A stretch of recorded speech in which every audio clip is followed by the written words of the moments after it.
करने के लिए दिया जाता है ना कहीं भेजा जाता है। कुबेरेश्वर धाम का रुद्राक्ष तो वहीं से कुबेर भंडारी अपने आप भंडार मोटा कर देता है। फ्री, निःशुल्क, कोई शुल्क नहीं, मिलने का भी कोई शुल्क नहीं। आप आए, मिले, राम राम करी। जैसे हमने तो यहाँ तक मना कर रखा है कि व्यासपीठ पे दर्शन करने आओ तो रुपया चढ़ाओगे नहीं, हमसे कमरे में मिलने आओ तो रुपया नहीं चढ़ाओगे, यहाँ तक मना है। पर आप लोगों के भाव, आप लोगों का जरूर एक चित्त वृत्ति में रहो। अपने जीवन को सुखमय बनाना है तो दिखावे से दूर हो। रुद्राक्ष की माला मेरे महादेव ने गले में दे दी। देव ऋषि नारद को अहंकार भरा हुआ था। शंकर जी ने जाते जाते देव ऋषि नारद से कह दिया, ये मत कहना भगवान विष्णु को जाकर कि शंकर भगवान काम को नहीं जीत पा रहे, मैंने जीत लिया। निंदा मत करना नारायण के सामने जाकर। बस देव ऋषि नारद को गुस्सा आ गया, बाहर निकले, रुद्राक्ष की माला निकालकर जमीन पर फेंक दी।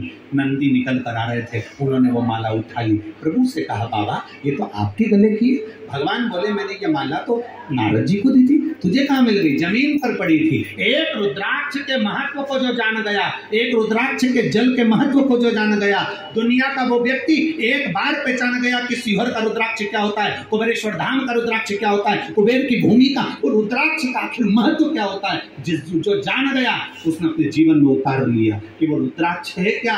शंकर पर चढ़ी हुई वो माला जमीन पर फेंक दी। नारद, अब तो तेरे जीवन के धक्के खाने का समय प्रारंभ हुआ। और नारद जी भगवान विष्णु के पास पहुंच गए, नारायण जी के पास पहुंच गए।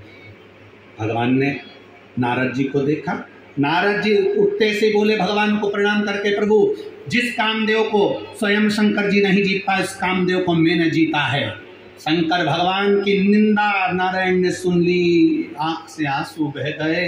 अरे नारद, तूने ये क्या कर दिया? शंकर की निंदा करने वाला, सुनने वाला दोनों महापापी होते हैं और दोनों को पशु का जन्म लेना पड़ता है। नारद, तूने शिव की निंदा करी है, रुद्राक्ष का अपमान करा है, इसलिए तेरे शरीर पर बंदर का मुंह लगेगा।